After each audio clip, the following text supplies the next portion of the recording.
Hello, and welcome back to the library. Haven't been here in a while. I'm Dr. Wiggo, and today we're going to talk about The Navigator's Children by Tad Williams, and all the other books by Tad Williams, which is the fourth book in a tetralogy, which is a sequel to a trilogy. It gets very complicated. But before we get to this, first I'm going to talk about how I got into Tad Williams, which was through his tetralogy Otherland. So if you don't want to hear that story, or you're not interested in Otherland, which is a science fiction book, and all his other books are mainly fantasy, well then skip on to the next chapter. The next chapter I'll talk about a bunch of his other books, which are not related to this book. So you can skip past that chapter too if all you're interested in this. But that discussion will start with the original trilogy, Memory, Sorrow, and Thorn, of which this is part of the sequel series too. Clear as mud? Let's just get into it. You can look at the chapters below and figure out where you want to go. How did I get into Tad Williams in the first place? He was recommended to me by my mentor and frequent co-author of academic publications and good friend, Timothy W. Ruffley. May he rest in peace. And he turned me on to it because we traded science fiction books because we were big science fiction readers, and I'd tell him about the latest thing I read and vice versa. And he told me about this series from this guy, Tad Williams, called Otherland, which wasn't complete at the time, but was almost complete.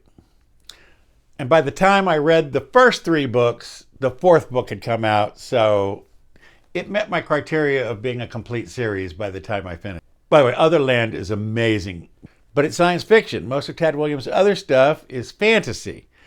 But this science fiction is also fantasy because most of it takes place inside virtual reality, and he gets to play with tropes and do the Wizard of Oz, and well, kind of like Ready Player One, only this was like 15 years before Ready Player One. And it's a sprawling story, and it's simply amazing. It's these people going on this thing, and most of it takes place in the virtual reality. It was very forward-thinking virtual reality for when he wrote the books, which was the late 90s, early 2000s. Otherland consisted of 4 books. The first book in the Otherland series was A City of Gold and Shadow, and it came out in 1996. The second book, The River of Blue Fire, came out in 1998. The third book, The Mountain of Black Glass, came out in 1999. And by the way, it was 2000 when I started reading these, which was lucky for me because the fourth book, The Sea of Silver Light, came out in 2001. So right as I was finishing the third book, the fourth book came out. So my friend Tim turned me on to this book at just the right time, and I loved it. I just loved those books. And because I loved those books, like I always do, I said, well, wait, what else has he written? So I did a little sleuthing, and I discovered he was a fantasy author who had written this series called Memory, Sorrow, and Thorn. But we're going to get back to that because that ties into the book we're discussing today. I also discovered that he had written some like one-off books, and the one I really want to recommend is Tailchaser's Song, which came out in 1985. And it's the story of a cat from the point of view of cats. I know it sounds weird. Actually, it is weird. But it was also amazing. I never thought I'd read a book that got me into the thoughts of cats as well as Diane Duane back in the day, a great science fiction writer from like 30 years ago who had some cat-centric stories that were just amazing. And dog-centric. She also did stories from the points of view of dogs, which was also interesting. In fact, she wrote a short story once that made me cry about a dog. So I read The Memory, Sorrow, and Thorn, which we'll get back to because that ties into this book. Then after Otherland, he wrote a series called Shadowmarch, which was again a sprawling fantasy, but not in the world of Osten Ard, where Memory, Sorrow, and Thorn took place. Completely different world, different protagonists, twins who are on a heroic quest to save their kingdom that's being assailed from the south and the north and from underneath, and it's really good. these creatures are coming out of the shadow mists in the north, and they're of another race, and they're kind of like fairies. The first book of Shadowmarch was called Shadowmarch and came out in 2004.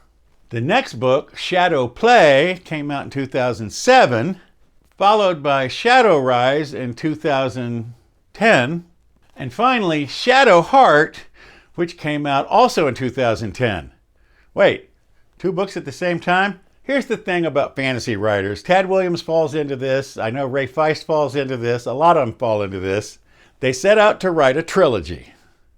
And then the last book gets so long that they have to cut it into 2 books. In fact, it happened with Memory, Sorrow, and Thorn, kind of. The third book was so much thicker than the first 2 that in paperback they had to split it in half. We'll talk about that in a minute.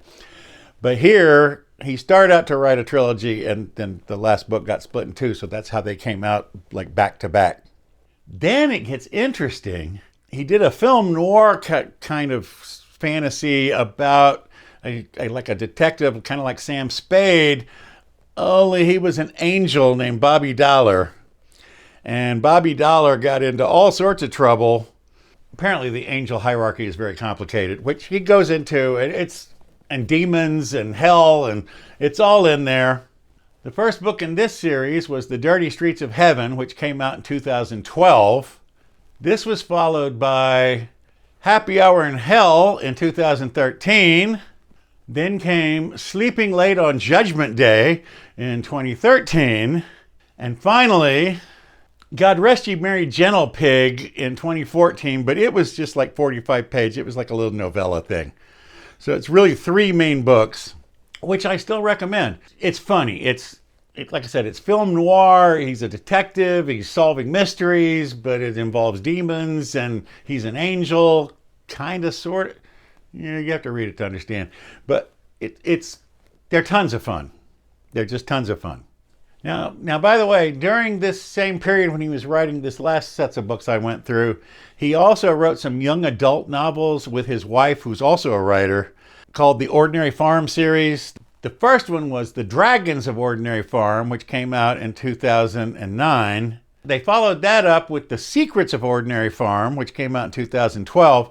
And according to all the sources on the internet, they're working on a third one.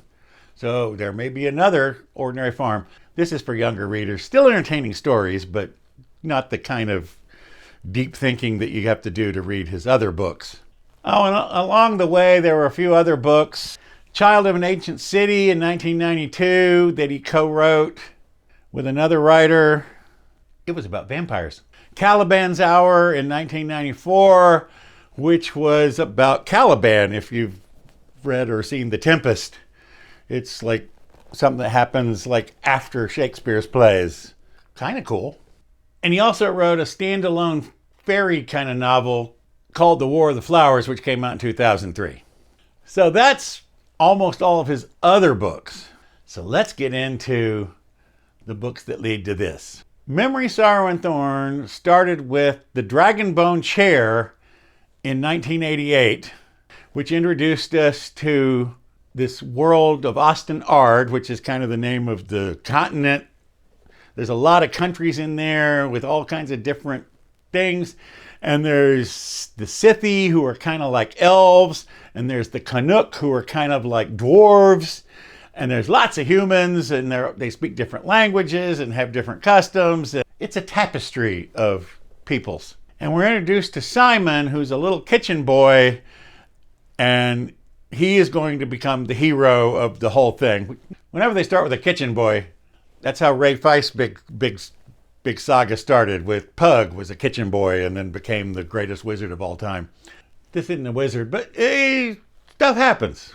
The story continues in the Stone of Farewell in 1990, and things really start to proceed apace. Then came the big climax to Green Angel Tower, which came out in 1993.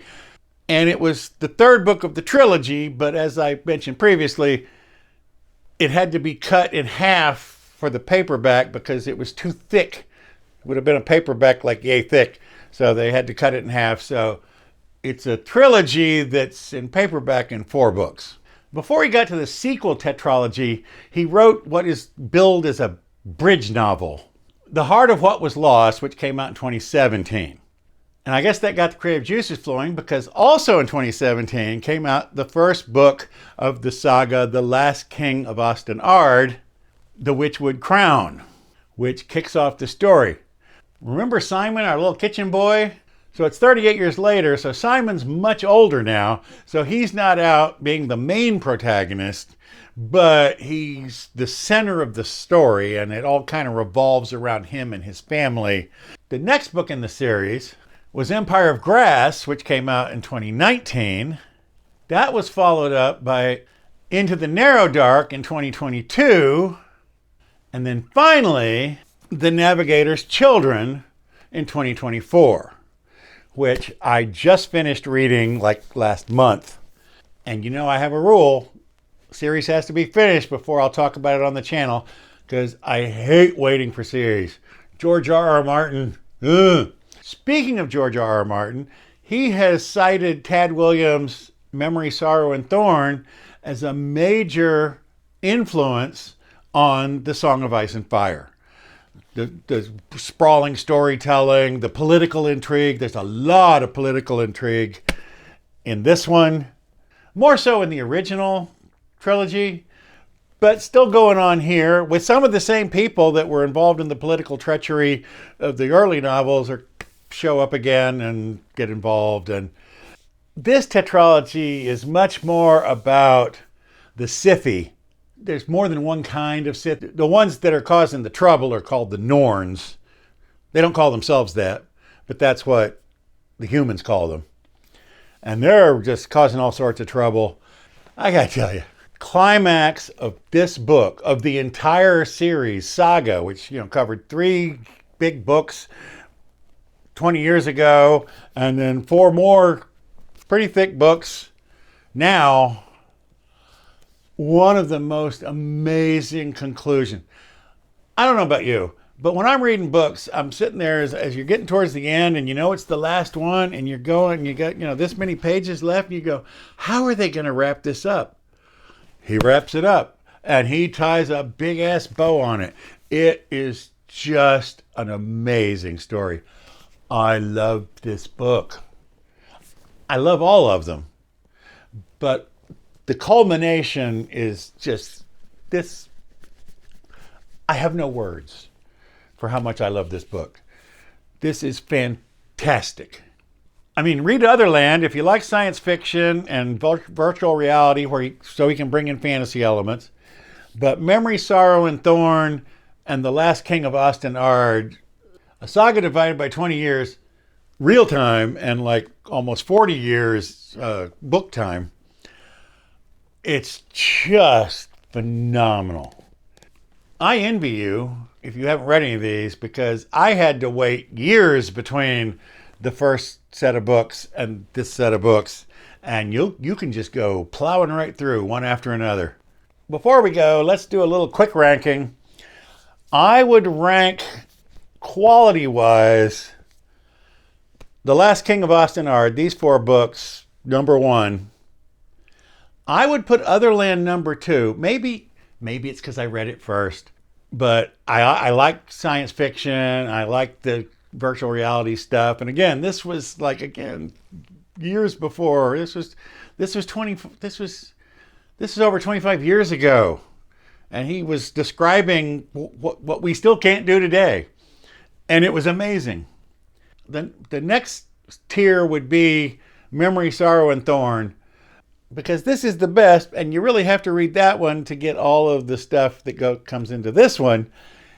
Yeah, maybe I could call it a tie. The thing is, he was much younger and wasn't as good a writer. He was a good writer, but now he's an amazing writer.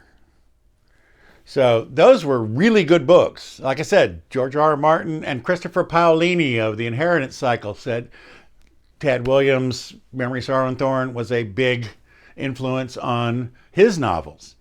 So, I mean, the guy is influencing people, even when he was starting. But this is him at his best. He's just really hit the thing.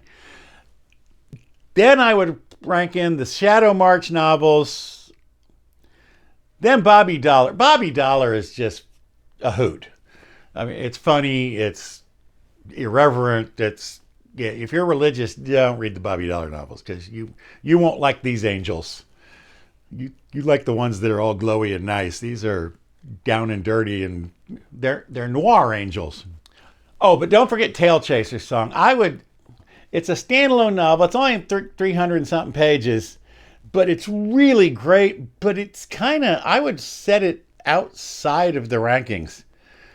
It's just a standalone that's amazing, and you should read it, especially if you love cats.